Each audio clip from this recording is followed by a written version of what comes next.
Hai rekan guru hebat dimanapun berada, kembali bersama saya Jo Nugroho dalam channel Go Art Learning. Pada video kali ini, saya tidak membagikan tips atau membuat suatu karya, namun saya akan membagikan sebuah ide untuk mengajar anak 2 tahun sampai 3 tahun dalam bidang seni. Apa aja yang dapat saya bagikan?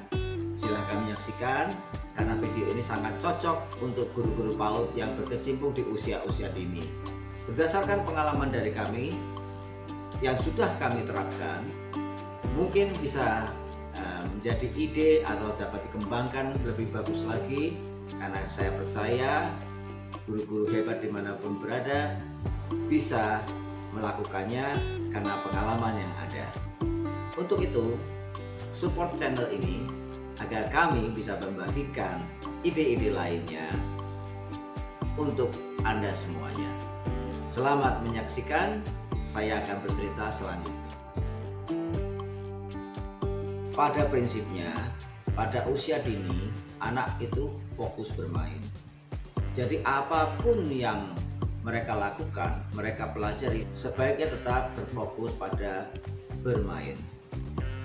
Berawal dari pengalaman yang kami rancang dalam program pembelajaran yang telah dipraktekkan terhadap anak-anak usia dini di usia 2 tahun hingga 3 tahun, kami merancang konsep untuk belajar anak dengan memadukan gerak dalam bermain, lalu visual, dan audio atau suara. Jadi ketiga komponen tadi kami gabungkan agar bisa membuat suasana lebih bagus lagi.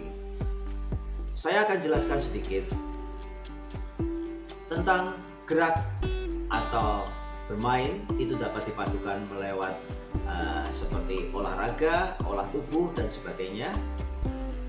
Lalu visual di sini kita bisa memberikan referensi tentang tema yang akan diajarkan hari itu lewat beragam gambar, slide, lewat tayangan komputer atau di monitor, bahkan untuk di dinding pun kita bisa desain dengan proyeksi dari video atau gambar. Tak lupa juga untuk menunjang lebih bagus lagi, dekorasi ruangan disesuaikan dengan tema hari itu. Lalu bagaimana dengan yang ketiga, audio? Audio kami rancang dengan suara-suara yang menstimulasi atau mensupport tema hari itu. Misalkan kita mau bicara tentang pantai atau laut, jadi kita ada suara-suara tentang burung camar, ada suara-suara tentang ombak dan sebagainya, yang menjadikan anak lebih merasakan tema tersebut.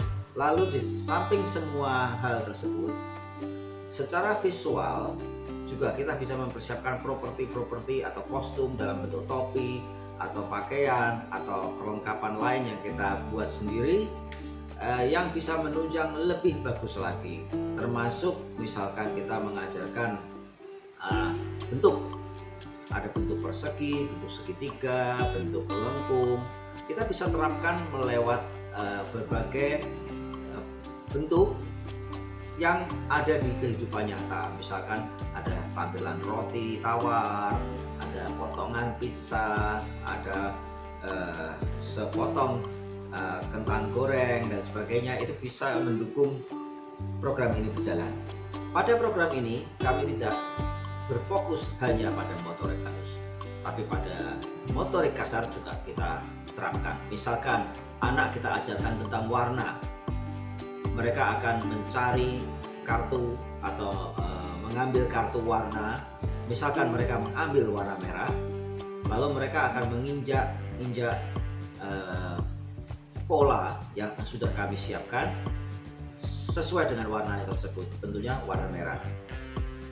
Jadi mereka akan melangkah berdasarkan warna, dan kita olah permainan tersebut. Misalkan kita kasih tema bajak laut, misalkan mencari harta karun. Jadi ada propertinya, ada topi tentang bajak laut. Setelah mereka berhasil, mereka akan mengambil suatu kotak seperti harta karun. Di situ kita berikan reward apapun itu bentuknya, yang simple tapi yang menyenangkan untuk anak-anak. Jadi kaki mereka pun juga kita latih, tidak hanya tangan. Lalu misalkan ada percampuran warna, kita ajak anak-anak agar bisa tahu proses percampurannya. Jadi ada warna, kita masukkan dalam kantong plastik, lalu kantong plastiknya itu diikat, lalu mereka injak-injak dengan kakinya, sehingga warna itu akan bercampur sehingga memunculkan warna hijau dari percampuran kuning dan biru, atau orange dari percampuran merah dan kuning dan sebagainya, seperti itu.